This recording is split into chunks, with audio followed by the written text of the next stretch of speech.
সুফি centre Bangladesh Chittagong শাখার উদ্যোগে দেশের বিশিষ্ট সুফি চিন্তক, গবেষক ও লেখক খাজা ওসমান ফারুকী রচিত সুফি সাইকোলজি গ্রন্থের মোড়ক উন্মোচন উপলক্ষে সুফি তত্ত্ব, সমকাল ও সমাজ চিন্তা প্রেক্ষিত খাজা ওসমান ফারুকী চিন্তা, দর্শন ও কর্মযাত্রার একযোগ শীর্ষক গোল টেবিল বৈঠক শনিবার 13 জুন চট্টগ্রাম প্রেস ক্লাবের সুলতান আহমদ মিলনায়তনে অনুষ্ঠিত হয়েছে।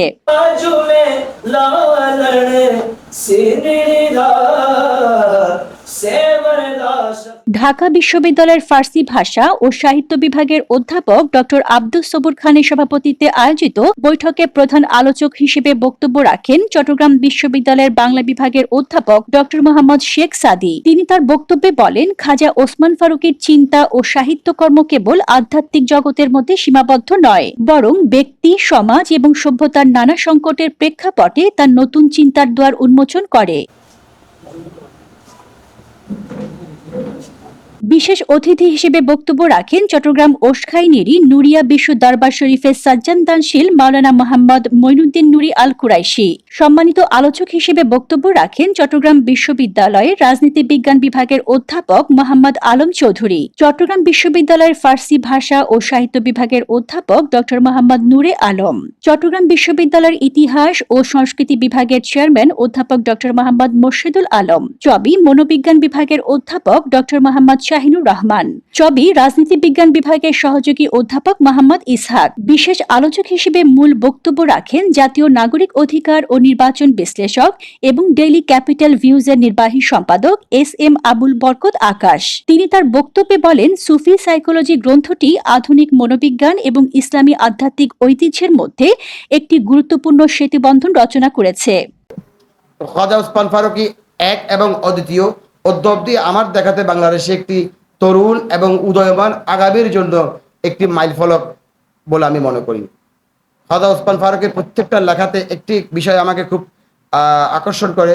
উনি আমাকে যেটা প্রায় বলে থাকেন, ভাই আর যাই করি না কেন সম্পর্কই, কিন্তু আমি চেষ্টা করছি আমার আত্মার ভেতরে, আত্মার চিন্তার মাঝে ভাবের চাষাবাদ করার জন্য। শব্দটা কিন্তু আমাকে খুব একেবারে নাড়া দেয়। তো যে ব্যক্তি একটি মানবাত্মায় ভাবের চাষাবাদ, প্রেমের চাষাবাদের চিন্তা নিয়ে অদ্যাবধি পর্যন্ত, আজকের এই রাউন্ড টেবিল পর্যন্ত এসে দাঁড়িয়েছেন, আমি মনে করি এই ব্যক্তি ইনশাআল্লাহ দেশের জাতীয় থেকে শুরু করে আন্তর্জাতিক স্বীকৃতিতে স্বীকৃত হবেন নিঃসন্দেহে। তাই আমি ওনার দীর্ঘায়ু কামনা করছি। আল্লাহ জাল্লাহ শাআনুহু ওনাকে অনেক অনেক হায়াতে তাইয়্যিবা দান করুক, জীবনে আরো অনেক সুদূর প্রসারী হোক। অন্ততপক্ষে আমরা যেন বলতে পারি বাংলার বুকে, বাংলার জমিনে এমন একজন গবেষক এবং একজন লেখক এবং সুফি বিশ্লেষক হয়ে আছেন, যাকে আমরা একটি সময় গিয়ে আল্লাহ রবির সাথে তুলনা করতে পারবো।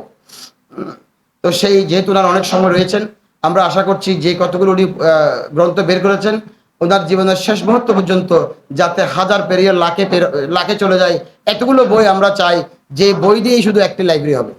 বর্তমান বিশ্বে ক্রমবর্ধমান মানসিক অস্থিরতা, নৈতিক অবক্ষয় এবং আত্মিক শূন্যতার প্রেক্ষাপটে সুফি জ্ঞান এবং আধ্যাত্মিক চর্চা নতুনভাবে গুরুত্ব লাভ করছে। সুফি সাইকোলজি গ্রন্থে মানব মনের বিকাশ, আত্মশুদ্ধি, আত্মসচেতনতা, আধ্যাত্মিক উৎকর্ষ এবং আধুনিক মনোবিজ্ঞানের সঙ্গে ইসলামী আধ্যাত্মিক ঐতিহ্যের একটি সৃজনশীল সংলাপ উপস্থাপিত হয়েছে। অনুসরণ করি আমরা তাকে নিয়ে, হয় তাকে সামনে নিয়ে, অথবা সবার সম্মিলিত ভাবে যে যার জায়গা থেকে আমরা একটি প্ল্যাটফর্মে আসি। মেহেরবানি করে বলছি, আমরা একটি জায়গায় এসে দাঁড়াই যেখানে মতের বৈষম্য থাকবে না, পথের বৈষম্য থাকবে না, যেখানে ছোট বড়ের বৈষম্য থাকবে না, যেখানে অন্তত পক্ষে আজ যাই হোক রিয়া শব্দ, আমির শব্দ, আমিত্ব শব্দ, অহংকার শব্দ থাকবে না। একজন আলেমকে যখন মোসাফা করতে গিয়ে সে সংকোচ করে, তখন দুঃখ লাগে। আলেমের কাছে আপনারা আশা করি।